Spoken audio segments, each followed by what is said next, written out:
जी नमस्कार, मैं Jitendra Kumar Chauhan Chauhan science classes में आपका स्वागत है। आज हम फिजिक्स का पार्ट 3 वीडियो लेकर आए हैं। उसमें हमको पढ़ना है भौतिक राशियाँ। भौतिक राशियाँ किसे कहते हैं, इसके बारे में हम अध्ययन करेंगे। तो चलिए देख लेते हैं भौतिक राशियाँ क्या होती है। तो भौतिक राशियाँ किसे कहते हैं, तो ऐसी राशियाँ जिसका मापन किया जा सके भौतिक राशियाँ कहलाती है। ठीक है, वैसी राशियां जिसकी मापन किया जा सकते, माप सकते हैं, उसे हम भौतिक राशियां कहते हैं। जैसे लंबाई को हम माप सकते हैं। जैसे मतलब ये मार्कर है, देखिए ये मार्कर है। इस मार्कर को हम जब मापना चाहेंगे, इसकी लेंथ को पता करना चाहेंगे, इसकी लंबाई को पता करना चाहेंगे, तो इसको हम क्या करेंगे, मापेंगे। तो किस रूप में मापते हैं, 5 मीटर, 10 मीटर, जो इसकी लंबाई हो उस रूप में इसमें माप लेंगे। जैसे तापमान को हम केल्विन के रूप में व्यक्त कर सकते हैं। द्रव्यमान को मतलब सब कोई समझ सकते हैं, भार। जैसे को मान लेते हैं बाजार से हम, ठीक है, 1 केजी सेब ला रहे हैं, तो सेब को हम किस में, भार के रूप में दिखाते हैं। ठीक है, द्रव्यमान को तौल कर देते हैं, तो वो भी हम द्रव्यमान के रूप में उस वस्तु को माप सकते हैं। 1 केजी सेब लेते हैं। इसके बाद में हम समय को हम सेकेंड के रूप में दिखा सकते हैं। ऊर्जा को हम विद्युत धारा के रूप में, ऊर्जा और विद्युत धारा को, जैसे तार है, इस वायर में कितने करंट बह रही है उसके बारे में हम मापन करेंगे। तो भौतिक राशियां किसी के जिसका मापन किया जा सकता है। भौतिक राशियां बहुत सारी होती है, जिसे हम आगे चल के पढ़ेंगे। ये एक नहीं होते हैं, कई प्रकार की होती है। ठीक है, भौतिक राशियां का हम प्रकार, भौतिक राशियां के प्रकार के बारे में पढ़ लेते हैं। तो भौतिक राशियां मुख्य रूप से 3 प्रकार की होती है।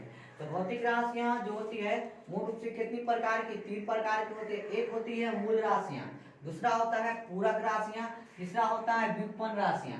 मूल राशियां को इंग्लिश में हम क्या बोलते हैं, अंग्रेजी शब्द में इसको फंडामेंटल कहते हैं। क्या बोलते हैं, फंडामेंटल। उसके बाद में पूरक राशियां को बोलते हैं सप्लीमेंट्री क्वांटिटीज बोलते हैं, इसको बोलते हैं सप्लीमेंट्री क्वांटिटीज। और व्युत्पन्न राशियों को ड्राइव क्वांटिटीज बोला जाता है। अब इसमें देखते हैं मूल राशियां क्या है। तो मूल राशियां टोटल 7 होती है। मूल राशि कितनी होती है, 7 होती है।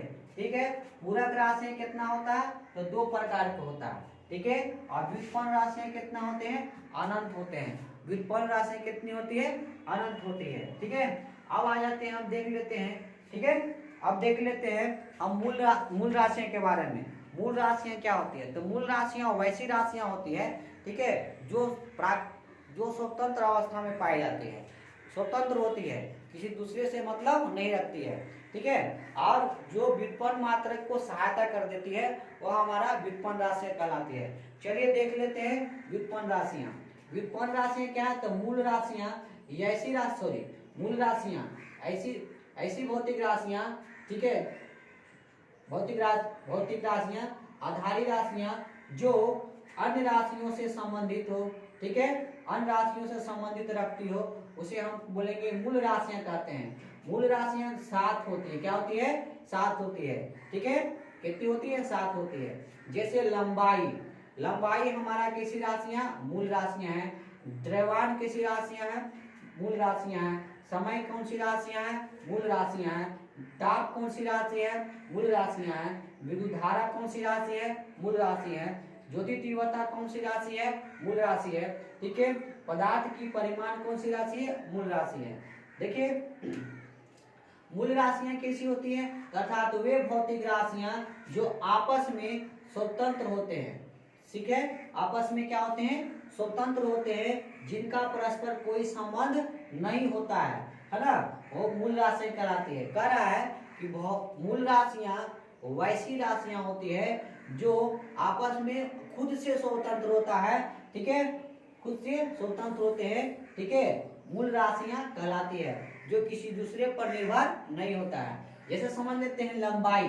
अब लंबाई को हम जैसे माप रहे हैं, जैसे लंबाई को हमको मापना होगा, तो लंबाई को मापने के लिए हम क्या करेंगे।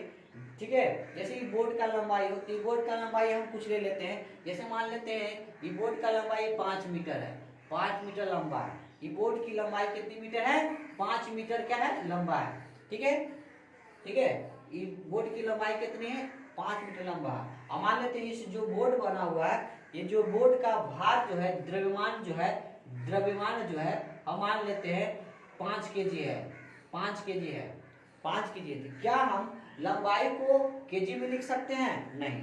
ठीक है, क्या kg को हम लंबाई के रूप में लिख सकते हैं?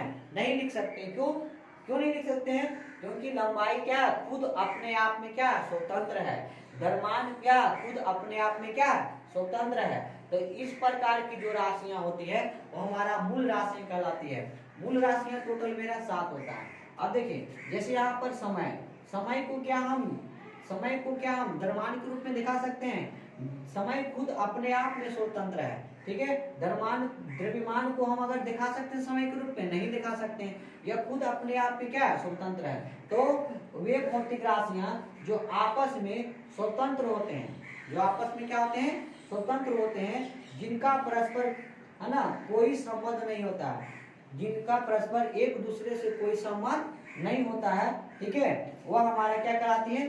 मूल राशियां कहलाती हैं। ठीक है, तो ये चीज हमको आज समझ में आ गया। ठीक है, अगर समझ में नहीं आया होगा तो हमें इस कमेंट में जरूर बताइएगा, सुधार करेंगे। धन्यवाद।